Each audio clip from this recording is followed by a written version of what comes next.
CPU can be interrupted by more than one thing, যেটা বললাম একসাথে অনেকগুলা ইন্টারাপ্ট আসতে পারে। তো তখন আসলে ওর ওই call a demand function interrupt service routine নামে একটা মানে ভেক্টর আছে। আসলে ভেক্টরটা এরকম দেখতে, যেখানে আপনার ইন্টারাপ্ট নাম্বার, আইএসআর মানে এটা কোন হ্যান্ডেলারটা আসলে কাজ করবে, ধরেন ইন্টারাপ্ট নাম্বারটা এইটাকে কোন হ্যান্ডেলারটা এটাকে হ্যান্ডেল করবে সেরকম একটা, এবং কোনটা এনাবল থাকবে আর কোনটার প্রায়োরিটি কত এটা সেট করে দিবে, এবং কোনটা পেন্ডিং থাকবে। যেমন এখানে যদি each column can be its own table, but conceptually each interrupt has this properties. That means প্রত্যেকটা ইন্টারাপ্টের এই তিনটা প্রপার্টিজ, সরি চারটা, বেসিক্যালি কোন হ্যান্ডেলারকে হ্যান্ডেল করবে, কোন এনাবল মানে এটা কি এনাবল থাকবে না ডিসেবল থাকবে, এখন প্রায়োরিটি কি, পেন্ডিং।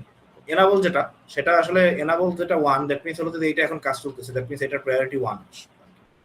তো দেখেন এরপরে প্রায়োরিটি দিছে 2 এইটা, এরপরে প্রায়োরিটি 3, এরপরে প্রায়োরিটি 4, এবং বাকি সবগুলোই অফ, ডিসেবল। কারণ এনাবল কোনটা হচ্ছে ওই যে যেটার প্রায়োরিটি বেশি ওইটার হলো যে এনাবল করা আছে, আর পেন্ডিং কোনটা এরপরে যেটা, এরপর প্রায়োরিটি কোনটা 2, তো 2 এর প্রায়োরিটি পেন্ডিং করে রাখছে মানে 1। এরপরে আবার যখন 2 আমার এনাবল হয়ে যাবে তখন 3 হয়ে যাবে পেন্ডিং। তো এইভাবে আসলে জিনিসটাকে কাজ করা হয়। তো ক্যান বি এনাবলড আর ডিসেবলড, এটা বলছে যে কোনো একটা ইন্টারাপ্টকে এনাবল বা ডিসেবল করে রাখা যায়। Interrupts have priorities, higher priorities can preempt lower, that means higher প্রায়োরিটিসকে আমরা 1 দ্বারা প্রকাশ করতেছি, দ্যাট মিন্স লোয়ার নাম্বার দ্বারা প্রকাশ করতেছি। আরেকটা raised but not yet handled interrupts are pending, that means আপনার হাতে ইন্টারাপ্টটা আসছে বাট আপনি এখনো এটাকে হ্যান্ডেল করেন নাই বা এখনো এক্সিকিউট করেন নাই, সো এটা তখন পেন্ডিং এ থাকবে। Handler must tell peripheral it acknowledge its request, that means আপনার জিপিআইও থেকে তো একটা ইন্টারাপ্ট আসছে, তখন হ্যান্ডলার আবার জানাবে যে আমি তোমার রিকোয়েস্টটা পাইছি, আমার পেন্ডিং অবস্থায় আছে। এটা অফ করেন, মাইক অফ করেন, মাইক অফ করেন। একই আছে। আর মাইক কার মাইক অন আছে? এর মধ্যে 7 দিনের ভিতরে মেইন ইভেন্টগুলোর মধ্যে একটা ইভেন্ট হচ্ছিল কুরবানির ঈদ দিয়েছে।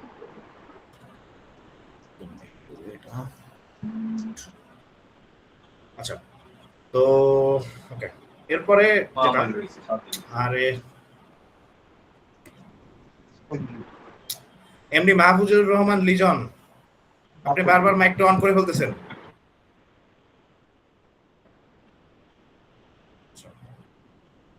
তো এরপরে ইন্টারাপ্ট নাম্বার, ইন্টারাপ্ট নাম্বার কি? Interrupt number defined in arm software library. তো আমরা দেখবো যে আর্মে আমরা 256টা ইন্টারাপ্ট হ্যান্ডেল করতে পারি।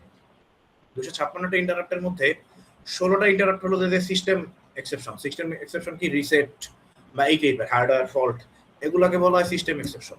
আর 0 থেকে 239 মানে 240টা এগুলো হলো যে পেরিফেরাল মানে বাইরে থেকে আসে। সিস্টেমে আছে -16 থেকে -1, এবং সিস্টেম ইন্টারাপ্টের এই নাম্বারগুলোকে মাইনাস নেগেটিভ নাম্বার বসায়, -16 থেকে -1 পর্যন্ত লিস্ট করা হয়, আর বাকি পেরিফেরাল ইন্টারাপ্টগুলোকে 0 থেকে 239 পর্যন্ত বসানো হয়। ইন্টারাপ্ট নাম্বার মানে এনাবল করার জন্য, ডিসেবল করার জন্য কয়েকটা ফাংশন লেখা হয়। ইন্টারাপ্ট নাম্বার ফর সিএমএসআইএস ফাংশন বলে। তো এখানে কি কি, যেমন আমরা একটা ইন্টারাপ্টকে আসলে কি করা লাগে, এনাবল করা লাগে বা ডিসেবল করা লাগে। তো এইটা যদি আমরা এই লাইনটা লিখি এনভিআইসি ডিসেবল আইআরকিউএন, তাহলে এইটা হলে একটা ইন্টারাপ্ট ডিসেবল করা যায়। ঠিক সেম ভাবে এনাবল করা যায়, পেন্ডিং ক্লিয়ার করা যায়। আপনার যদি একটা পেন্ডিং স্ট্যাটাস আছে বাট এটাকে এখন এক্সিকিউশন করতেছেন, সো এটা তার পেন্ডিং মানে রাখা লাগবে না। সো ক্লিয়ার পেন্ডিং করার জন্য এই ফাংশনটা কল করা যায়।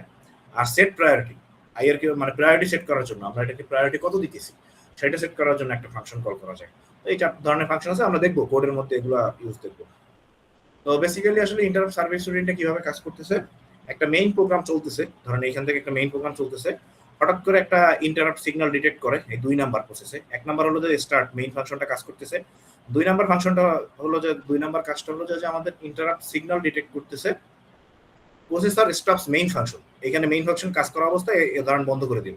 এখন এরপরে auto stacking push, that means auto stacking মানে কি, তো মেইন ফাংশনে এই অবস্থায় ধরেন এই পর্যন্ত আপনি কাজ করে আসছেন, সো এর মধ্যে রেজিস্টারের ভ্যালুগুলো আপডেট হয়েছে, ধরেন R0 রেজিস্টারের ভ্যালুটা আপডেট হয়েছে, R1 রেজিস্টারের ভ্যালুটা আপডেট হয়েছে, এগুলাকে ও স্ট্যাক করে রাখতেছে একটার পর একটা। এটাকে বলা হইতেছে বর্তমান অবস্থায় মেইন ফাংশনের যে ভ্যালুগুলা মানে যে রেজিস্টারের যে ভ্যালুগুলো আছে ওগুলাকে স্ট্যাক করে মানে স্টোর করতেছে আসলে। দেন স্টক মানে স্টোর করার পরে এরপরে ও হলো যে ইন্টারাপ্ট সার্ভিস রুটিনকে কল করতেছে। এইখানে যায় ও মানে কি করতেছে যে কত নাম্বার মানে ইন্টারাপ্টের প্রায়োরিটিটা কি, প্রথমে দেখে ইন্টারাপ্টের প্রায়োরিটিটা কি। ইন্টারাপ্টের প্রায়োরিটি যদি মেইন ফাংশনের প্রায়োরিটির থেকে বেশি হয় তখন আমরা ইন্টারাপ্টকে আসলে মানে এক্সিকিউট করা শুরু করব। তো এবং এইখানে ইন্টারাপ্টের হ্যান্ডেলার কোনটা ওগুলো সেট করে তো ওর যে ইন্টারাপ্ট সার্ভিস রুটিনের মধ্যে যে ইন্টারাপ্টের ফাংশনটা আসলে এক্সিকিউট করে এখানে, পরে ইন্টারাপ্ট এক্সিকিউশন শেষে দেন ও আবার হলো যে মানে ইন্টারাপ্ট রিটার্নস, এবং এই সময় active bits will be clear, মানে অ্যাক্টিভ বিট মানে এখন ইন্টারাপ্টার মেনাবল নাই, ডিসেবল হয়ে গেছে, সো এটা ক্লিয়ার করে দিতে হবে, অ্যাক্টিভ বিটটাকে শূন্য করে দিতে হবে। আর হলো অটো আনস্ট্যাকিং। অটো আনস্ট্যাকিং বলতে এই যে এইখানে যে রেজিস্টারগুলোর ভ্যালু আমরা হোল্ড করে রেখে গেছিলাম মেইন ফাংশনে, সেগুলোকে এখন আবার আনস্ট্যাক করে আমাদের মানে মেইন ফাংশনে এটাকে সেন্ড করতে হবে। সো এইটা বেসিক্যালি একটা ইন্টারাপ্টের মানে ওয়ার্ক ফ্লো আসলে টোটাল। তো এইটা ছিল একটা স্লাইড। আরেকটা স্লাইডে বেসিক্যালি আমরা একটা 13 যেটা এখানে আসলে দেখবো মানে ইন্টারাপ্টের মানে কিভাবে কি কল হয়। তো ধরেন basically flow of an interrupter, peripheral raises an particular interrupt. Okay, ধরেন এই যে পেরিফেরাল থেকে সিপিইউ তে একটা ইন্টারাপ্ট আসছে, কল আসছে, ইন্টারাপ্ট এন নাম্বার। আচ্ছা, এই প্রোগ্রাম মানে কাউন্টার যেটা ওইটার ভিতরে আসলে মেইন ফাংশনটার আমার কাজ হয়, আর এই সিপিএল যেটা ওইটার মধ্যে আসলে হলো যে ইন্টারাপ্টের ওই যে বিভিন্ন priority, pending bit, enable bit এগুলো থাকে। আচ্ছা, CPU checks if EN is enable, যে ইন্টারাপ্ট আসছে সেটা এনাবল কিনা না ডিসেবল। যদি এনাবল থাকে তাহলে এইটাকে পেন্ডিং করে দেওয়া হয়, প্রথমে হলো যে পেন্ডিং করে দেওয়া হয়। Then CPU checks the priority of N versus the current priority level, মানে সিপিএল বর্তমানের যে কারেন্ট প্রোগ্রামটা, কারেন্ট প্রোগ্রাম লেভেলের সাথে যদি আমার বা কারেন্ট প্রায়োরিটি লেভেলের সাথে হলো যে ইন্টারাপ্ট লেভেলের ইন্টারাপ্টের প্রায়োরিটি লেভেলের একটা তুলনা করা হয়, যে সিপিএল এর প্রায়োরিটি বেশি না ইন্টারাপ্টের প্রায়োরিটি বেশি। যদি সিপিএল এর প্রায়োরিটি বেশি হয় দেন সিপিএল ই কাজ করবে, আর যদি ইন্টারাপ্টের প্রায়োরিটি বেশি হয় দেন ইন্টারাপ্টের কাজ হবে। ঠিক আছে, 5 নাম্বার পয়েন্টে লেখা আছে ইফ প্রায়োরিটি অফ এন, মানে এই যে এন নাম্বার ইন্টারাপ্টের প্রায়োরিটি যদি সিপিএল এর থেকে বেশি হয় then update CPL equal to priority N. তার মানে এই সিপিএল এর মধ্যে এখন ইন্টারাপ্ট এনটাকে এক্সিকিউট করা শুরু করবে। পুশ রেজিস্টারস টু স্ট্যাক, মানে আমাদের যে কাজটা চলতেছিল মেইন ফাংশনে, সো এখানে যতগুলো রেজিস্টার আছে ওগুলোকে স্ট্যাকিং করে ফেলা হবে। আর হলো এরপরে হলো যে মানে put nth entry into the vector table into PC, মানে হলো যে এখন আমরা ইন্টারাপ্ট সার্ভিস রুটিন যেটা ওইখান থেকে ওই ভেক্টর টেবিলে ওই ভেক্টর টেবিলে আসলে আমাদের চেক করবে যে এটা কত নাম্বার মানে কত নাম্বার ইন্টারাপ্ট এবং কত নাম্বার হ্যান্ডেলার দিয়ে এটাকে আমাকে কন্ট্রোল করতে হবে। এরপরে আইএসআর বা interrupt service routine is running, that means ইন্টারাপ্টের কোডটা এরপর রান করবে। আচ্ছা, তো কোথায় কোনটা আছে ওইটা দেখাইছে যে আবারও same most of the tables. এইটা হলো যে একটা মেমোরি যেখানে হলো যে রেজিস্টারগুলো স্ট্যাক করে, এবং ভেক্টর টেবিল মানে আইএসআর 0 মানে ইন্টারাপ্ট 0 থেকে আই ইন্টারাপ্ট 239 পর্যন্ত হ্যান্ডেলারগুলো কোথায় আছে ওইটা এখানে দেয়া আছে। এরপরে হলো যে টাইপস অফ ইন্টারাপ্ট আমরা দেখছি 2 ধরনের ইন্টারাপ্ট, এইটুকু বুঝলেই হবে। একটা হলো সিস্টেম এক্সেপশন, এইটার নাম্বারটা দেওয়া হয় 16টা ইন্টারাপ্ট, এটা হলো -16 থেকে -1 পর্যন্ত। আর বাকি 240টা ইন্টারাপ্ট হলো যে 0 থেকে 239 পর্যন্ত, এগুলোকে বলা হয় পেরিফেরাল ইন্টারাপ্ট। এগুলোর তেমন কিছু করার নাই, এইখান থেকে আসলে একটু আমাদের দেখা লাগবে interrupt service routine vector table.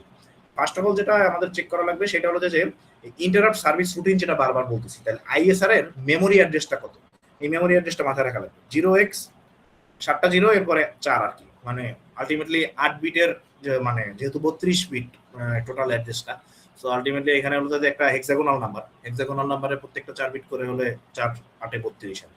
So 0x এটা আমি দিয়ে দেবো কোশ্চেনে, সমস্যা নাই, যে ইন্টারাপ্ট ভেক্টর টেবিলটা মেমোরি অ্যাড্রেসটা কত, এই একটা।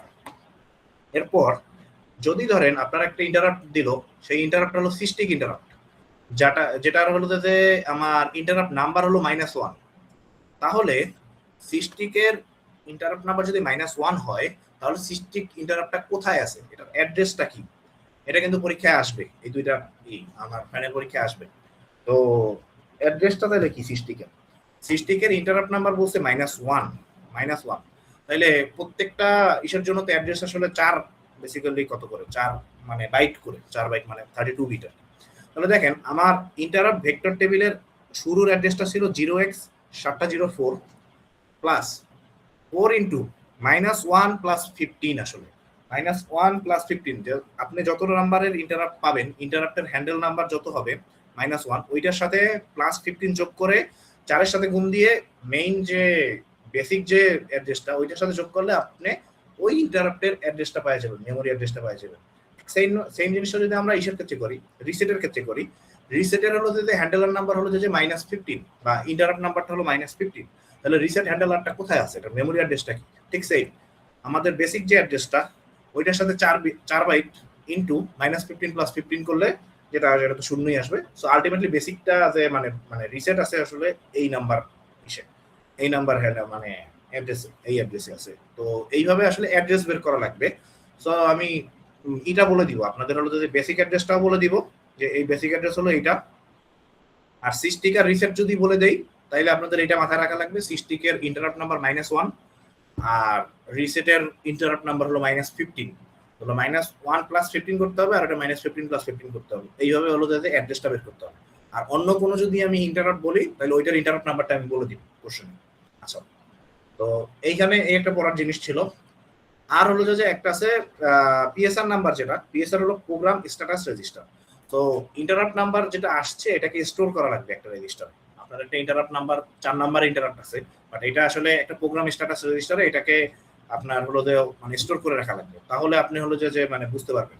তাহলে সেই ইন্টারাপ্ট নাম্বারটা পিএসআর এ কত হয়, সিএমএসআইএস এর যে ইন্টারাপ্ট নাম্বার, সিএমএসআইএস এর ইন্টারাপ্ট নাম্বার বলতে এগুলা, এই যে -15 -1 এগুলোর সাথে আরো +15 যোগ করে আসে, +15 যোগ করে দেন হলো যে পিএসআর এ সেন্ড করা হয়। পিএসআর রেজিস্টারটা এরকম দেখতে। এইখানে 3 ধরনের পিএসআর, একটা হলো অ্যাপ্লিকেশন প্রোগ্রাম স্ট্যাটাস রেজিস্টার, একটা হলো ইন্টারাপ্ট প্রোগ্রাম স্ট্যাটাস রেজিস্টার, একটা হলো এক্সিকিউশন প্রোগ্রাম স্ট্যাটাস রেজিস্টার। তিনটাকেই আলাদা আলাদা যদি 32 বিটের রেজিস্টার ভাবা হয় তাহলে প্রত্যেকটারই কিছু কিছু জায়গায় ইউজ হয়। যেমন এপিএসআর এর এই যে নেগেটিভ, ইন্টিজার, তারপর হলো যে ক্যারি বিট, এগুলো হলো যে ইউজ করা হচ্ছে। এই 5টা ফ্ল্যাগ বিট আছে এখানে। আবার সাথে যদি আমরা আইপিএসআর এর দিকে যাই তাহলে এখানে আইএসআর নাম্বার নামে একটা জায়গা আছে যেখানে হলো ইন্টারাপ্ট নাম্বারটা হলো যে হোল্ড করা হয়। তাহলে এরকম একটা আইপিএসআর রেজিস্টার আছে। ইপিএসআর এরও আবার কিছু জায়গা আছে যেটা আমাদের আসলে ইউজ হয় না। সো এই তিনটা যদি কম্বাইন করা হয় তাহলে পিএসআর রেজিস্টারটা পাওয়া যায়। যেমন এইটার থেকেই প্রথম 5টা বিট মানে 27 থেকে 31 নাম্বার বিটটা ইউজ করা হয়। এরপরে 26 থেকে 24 পর্যন্ত হলো যে আইসিআই বা আইটি ইউজ করা হয়। দেন বাকিটুকু রিজার্ভ, দেখেন বাকিটুকু সবার জন্য রিজার্ভ, এই পার্টটুকু সবার জন্য রিজার্ভ। তো ওইটা হলো যে রিজার্ভ হিসেবে চলে আসছে। এরপরে এখান থেকে জি আসছে যেটা আমরা ইউজ করি না খুব একটা। এরপরে পার্টটুকু আবার সবার জন্য রিজার্ভ, এই আইসি আই বা আইটি পর্যন্ত। এরপরে হলো যে আবারও একটু রিজার্ভ পার্ট আছে, এন্ড দেন এরপর হলো আইএসআর নাম্বারটা এখানে। সো এই তিনটা রেজিস্টার কম্বাইন করে একটা রেজিস্টারে আসলে আনা হইতেছে। ওটাও আসলে খুব একটা বোঝা লাগে না। আমাদের আসলে এখানে আসলে কি হইতেছে, এন হলো যে নেগেটিভ ফ্ল্যাগ দিতেছে, জেড হলো 0 ফ্ল্যাগ দিতেছে, ক্যারি ফ্ল্যাগ দিতেছে, ওভারফ্লো ফ্ল্যাগ দিতেছে। তারপরে এই টি দ্বারা হলো থাম্ব স্টেট, এটা আমরা একেবারে এই কোর্সের শুরুতে বলছিলাম যে স্টেট বলতে কি বোঝায়, থাম্ব স্টেট 1, থাম্ব স্টেট 2। যাই হোক, এগুলোর নিয়ে খুব একটা আমাদের এখানেই নাই। বাট আমাদের যেটা লাগবে সেটা হলো এটা ইন্টারাপ্ট নাম্বার ইন পিএসআর। এই পিএসআর রেজিস্টারে ইন্টারাপ্ট নাম্বার কত সেটা আমরা পাইতে হলে 15 এর সাথে ইন্টারাপ্ট নাম্বারটা যোগ করতে হবে। আচ্ছা, এরপরে হলো এটা শেষ। আচ্ছা, এখন আসলে কি হইতেছে, কোন মানে একটা যদি আমরা গ্রাফ দেখি তাহলে গ্রাফের কোথায় কি হইতেছে, এইখানে বেসিক্যালি সেই মেইন ফাংশনটা কাজ করতেছে। এইখানে হলো ইন্টারাপ্ট সিগন্যালটা আসতেছে।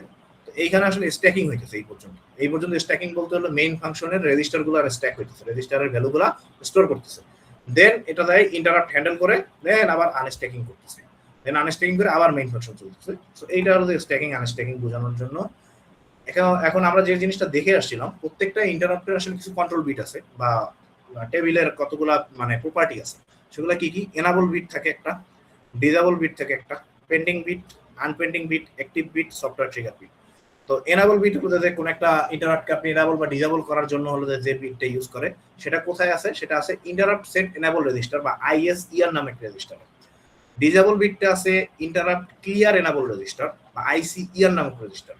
পেন্ডিং বিটটা আছে ইন্টারাপ্ট সেট পেন্ডিং রেজিস্টার বা আইএসপিআর রেজিস্টার। আনপেন্ডিং মানে হলো যে আপনি এখন পেন্ডিংটা ক্লিয়ার করবেন, তার মানে ইন্টারাপ্ট ক্লিয়ার পেন্ডিং রেজিস্টার বা আইসিপিআর রেজিস্টার। সো এরকম অ্যাক্টিভ বিট আছে আইএবিআর। আর সফটওয়্যার ট্রিগার বিট একটা আছে, সফটওয়্যার ট্রিগার, এটা মানে সফটওয়্যারের ভিতর থেকে যদি কোনো মানে ইন্টারাপ্ট আসে সেটা হলো এসটিআইআর। তো একটা যদি ইন্টারাপ্টের আমরা স্ট্রাকচার দেখি, আমরা জিপিআই এর ক্ষেত্রে স্ট্রাকচার দেখছিলাম, যদি আমাদের খেয়াল থাকে যে টাইপ ডেফ করে আমরা জিপিআই এর মধ্যে স্ট্রাকচার দেখছিলাম। স্ট্রাকচার বলতে হলো যে কি কি রেজিস্টার আসলে হোল্ড করতেছে। তাহলে আমরা এখানে দেখছিলাম মোডার, তারপরে আরো মোডারের পরে কি জানি কি কি রেজিস্টার দেখছিলাম আমরা, স্পিড রেজিস্টার, ও স্পিডার, তারপরে হলো যে ও আরেকটা কি ছিল, ও স্পিডার, তারপরে আপনাদের অল্টারনেট ফাংশন রেজিস্টার এএফআর। তো এরকম টাইপ ডেফের মধ্যে আমাদের জিপিআই ও পিনের জন্য বিভিন্ন রেজিস্টার এই স্ট্রাকচারটার মধ্যে ছিল। ঠিক সেম এনভিআইসিও একটা আসলে রেজিস্টার, এনভিআইসিও একটা হলো স্ট্রাকচার যেটার মধ্যে আসলে আমরা কতগুলো রেজিস্টারকে ধারণ করি। কি কি রেজিস্টার? আইএসইআর, এগুলো সবই পড়ছেন, দেখেন এখানে আছে এই যে আইএসপিআর, আইএসইআর, আইসিইআর, এগুলো কোন স্ট্রাকচারের মধ্যে আছে? এগুলো হলো যে সেই এনভিআইসির স্ট্রাকচারের মধ্যে আছে। তো হলো যে এখানে 8 বিট হলো যে বলতেছে হলো যে আপনার কাজ করতে পারবেন, আর রিজার্ভ আছে হলো যে 24 বিট আইএসইআর। ঠিক সেম আইসিআর এর 8 বিটে কাজ করতে পারবেন, 24 বিট রিজার্ভ আছে। আইএসপিআর যেটা ওইটারও ঠিক সেম, আইসিপিআর এর সেম, আইএবিআর এরও সেম, আর বাকি থাকলো এসটিআই এর একটা, আর একটা হলো যে আইপি নামে একটা রেজিস্টার আছে যেটা আমাদের ইনপুট প্রায়োরিটি রেজিস্টার। যাই হোক, এই রেজিস্টারগুলো বেসিক্যালি এনভিআইসি বা ইন্টারাপ্টের জন্য ইউজ হয়। ঠিক সেম জিপিআই এর জন্য যেমন মোডার, ওএসপিডার, পিউপিডিআর এগুলো ইউজ হইতো, তেমন এনভিআইসি এর জন্য এই 6টা রেজিস্টার ইউজ হয় আর কি। তো এটার টাইপ ডেফটা আমাদের লেখা লাগে না আসলে, জাস্ট কি কি আছে একটু খেয়াল করলাম। আচ্ছা, এর পরের যে পার্টটা, এর পরের পার্টে আছে কি এনাবল এন্ড ইন্টারাপ্ট, এনাবল এর system exception. Some are always enable, কিছু ইন্টারাপ্ট অলওয়েজ এনাবল। যেমন হলো যদি আপনার যে রিসেটের যে হ্যান্ডেলারটা, এটা সবসময় এনাবল থাকে, যে যখনই রিসেট আসবে সবার আগে রিসেটটাকে করে নিবে। সো আর বাকিগুলা each are control by its corresponding component such as systick module. তো সবার নিজস্ব হ্যান্ডেলার আছে, ওগুলা দ্বারা ও আসলে হ্যান্ডেল হয়। তো এখানে আমরা দেখছি যে ISER register for enabling, ICER register for disabling, এগুলো আমরা দেখছি সবই। তখন এনাবলিং পেরিফেরাল ইন্টারাপ্ট, এখন দেখা যাক যে আমাদের এই আইএসইআর রেজিস্টার যে বারবার বলতেছি, কোন পেরিফেরালের এনাবল বিটটা কোথায়। যেমন হলো যে পেরিফেরাল কি, ধরেন পেরিফেরাল হতে পারে টাইমার। আমাদের টাইমার আমরা জানি হলো যে প্রায় কয়টার মতো টাইমার আছে, 9টা না জানি 8টার মতো একটা টাইমারের ই আছে। তো দেখেন টাইমার 9 দিয়ে যে যদি আমাদের ইন্টারাপ্ট আসে, তাইলে আমাদের কত নাম্বার আইএসইআর 0 যে রেজিস্টারটা, ওইটার 25 নাম্বার বিট ডাউন করতে হবে। টাইমার 10 থেকে যদি ইন্টারাপ্ট আসে, তাইলে আমাদের আইএসইআর এর 26 নাম্বার পিনটাকে এনাবল করতে হবে। ঠিক সেম এই 1, 11, টাইমার 2, টাইমার 3, টাইমার 4 সবগুলাই এখানে মানে লিস্ট করা আছে। ঠিক সেম ভাবে এখানে দেখাইছে টাইমার 7 থেকে যদি আমাদের ইন্টারাপ্ট আসে, তাহলে কোন বিটটাকে, তাহলে হলো যে আইএসইআর 1 রেজিস্টার। এখানে তাহলে রেজিস্টার কয়টা? 2টা। আইএসইআর এর রেজিস্টার হলো 2টা, আইএসইআর বা আইএসইআর এর রেজিস্টার হলো 2টা। একটা হলো আইএসইআর 0 আর একটা হলো আইএসইআর 1, আইএসইআর 1, আইএসইআর 1। আইএসইআর 1 এর 12 নাম্বার রেজিস্টারটা আছে টাইমার 7। আর যদি আমরা বলতাম টাইমার 9 থেকে, তাহলে বলতাম আইএসইআর 0 এর 9 নাম্বার 25 নাম্বার বিটটা হলো যে এনাবল করতে হবে। তো এটাকে কিভাবে লিখে দেখেন, এনভিআইসি এর মধ্যে আমাদের আইএসইআর রেজিস্টার আছে, আমরা দেখে আসছি। দেখেন এনভিআইসি একটা টাইপ ডেফ স্ট্রাকচার, এটার মধ্যে আইএসইআর রেজিস্টার আছে। আইএসইআর এর 2টা রেজিস্টার, আইএসইআর কত নাম্বার রেজিস্টার? 1 নাম্বার রেজিস্টারের সেই 1টাকে কত ঘর? 12 ঘর সরায় লেফট শিফট করতে হবে। তাহলে এইভাবে আসলে মানে এনাবল বা ডিজেবল করতে হয় আসলে। আচ্ছা, মানে যদি ক্লিয়ার করছে, এখানে যদি হলো ক্লিয়ার করছে এটা হলো যদি এনাবল করছে, তো এনাবলের ক্ষেত্রে এনাবল টাইমার। আর যদি ডিজেবল করতে হয় ঠিক সেম। আবার ডিজেবল এবার হলো আইসিইআর রেজিস্টার, তাহলে আইসিইআরও ঠিক সেম, আইসিইআরও 2টা। আইএসইআর যদি 2টা হয়, আইএসইআর 0, আইএসইআর 1, তাহলে আইসিইআরও 2টা, আইসিইআর 0 আর আইসিইআর 1।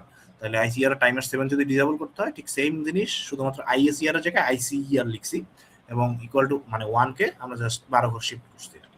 এই হলো যে এনাবল ডিজেবল করার পরবর্তী স্লাইড, যেটা ওটা আমরা পরবর্তী ক্লাসে আসলে দেখবো। ওইখানে আসলে কিভাবে আরো মানে কিভাবে আসলে ম্যাথমেটিক্যালি আসলে লেখা যায় কোডটাকে, ওইটা দেখবো আর কি পরবর্তী ক্লাসে।